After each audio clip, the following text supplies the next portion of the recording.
Okay, so this is our last sprint review and the things that we have completed this week. I'll just go and show the Trello actually, now that I think about it. So the sprint for last week was to get the grab bags for the kids ready for the class presentation as well as the sensory stations and kind of figure out what we wanted to do with those. And so with those, I kind of listed a few things that I would put in those sensory bags, and these are just a few things that my son enjoys. The pom-poms, the fluffy ones, the biggest ones you can find. He loves to play with those. Stretchy bracelets of any kind that he can stretch and move and put around. And any other little fidget toy that, not necessarily noisy ones because those aren't my favorite, but just a few of those things that we would put in the grab bags, I figured, to let the kids know kind of what he likes. And it can be individualized for any type of student, whatever they're more prone to liking. And for the stations, it's just more of, for the station about how the kids would learn, how the children see, hear, and view things. There's a few different ways you can do that. I've seen people that blindfold the kids and then, flash lights at them while they're blindfolded, or noises that they don't know where they're coming from, just overstimulate them in different ways that they can.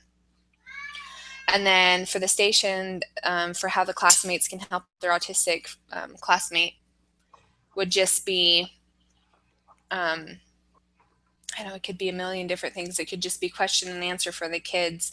It could be you, kind of pointing out the things that might bother this kid more. So you could pretty much do anything with that. So that's what we worked on this last week. And even though we don't have a fourth sprint, the only thing that would be left would be the actual finding out which schools are interested in these presentations, and then getting dates from the schools and coordinating it with the speakers to schedule a time and get it all put together to present it. Okay, so now we're going to talk about the Nokia test. Yeah. All right, so what are your thoughts on this, Kim? Okay, well, obviously this one we know it works for our project because Definitely. we've only had 1 week to complete each sprint.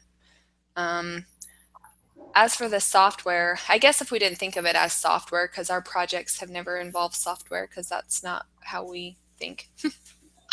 Right, but I mean, not necessarily in the software sense, but our stuff is working. If you give the brochure to somebody and they, or the test station has been tested before that you've seen and it's been successful. So I feel like, yes. Oh, that's a good point. Yeah, no, that's kind of what I was thinking, because I was just thinking rather than just software, just like the features of our projects. So the ideas we have behind it, if you can, you can go out and test them and they work and they're, or like you said, we've seen them work then, which I feel like they have. I mean, I'm sure we're not the only ones that have come up with this idea to present, information on autism schools. The iteration must start before specification is complete. What does that mean? Oh, sorry. I think that just means that it makes it flexible, I guess. It's not, everything isn't specified as to what needs to be done before the project, like before the sprint is over, if that makes sense. So you can, it's like with the backlog where we make constant changes throughout it, which I actually do like about the Scrum, because if you forget something or you think, oh, this would be a good idea to add in there, you can add it in before it's completed, Agreed. All right, so I feel like those three work and they pass for what we're doing. Sweet. So for the second part, we know who the product owner is. That one's fairly easy. I think you could figure out, no matter what kind of project you have, somebody is wanting it done. Right.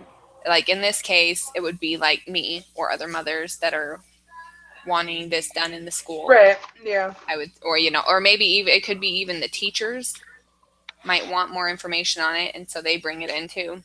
I know that's I know that that's happened before places, which I think is really neat, but most of the time it's usually the parents.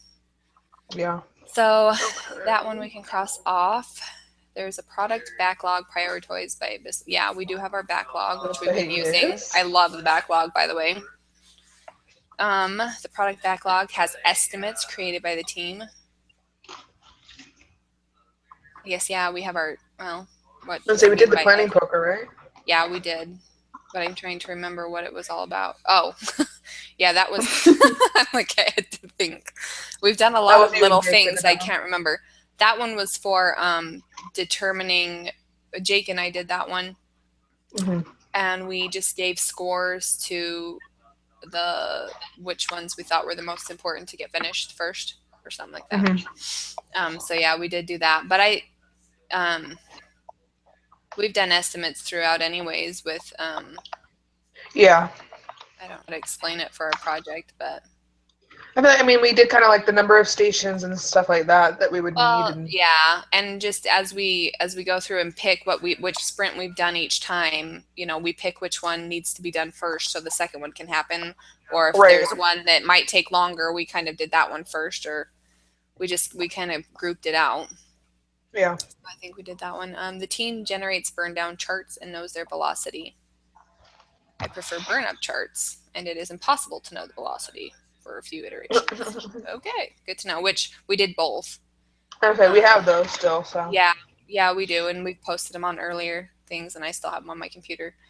But those were kind of interesting to put together because it was kind of cool to see the progress you were making or what had to be done with the burn up. Right. So that actually worked for our project, and we also did the burn down with the costs associated with it, I think. Yeah, I like the cost in there. Yeah, we did that. Was nice too.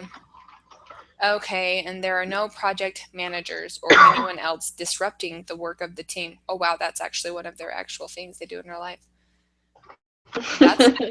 That's kind of funny that they would put that in there. I don't think so. We don't think anyone's disrupting it. We just get it done. Right. I would say yeah.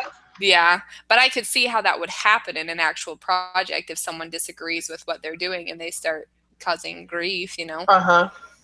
But I think that's just part of life too in anything you do. So I would have to say, let's write this down here.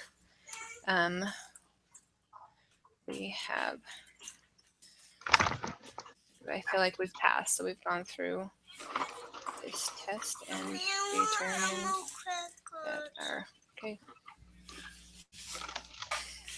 Go get them and give them to Daddy.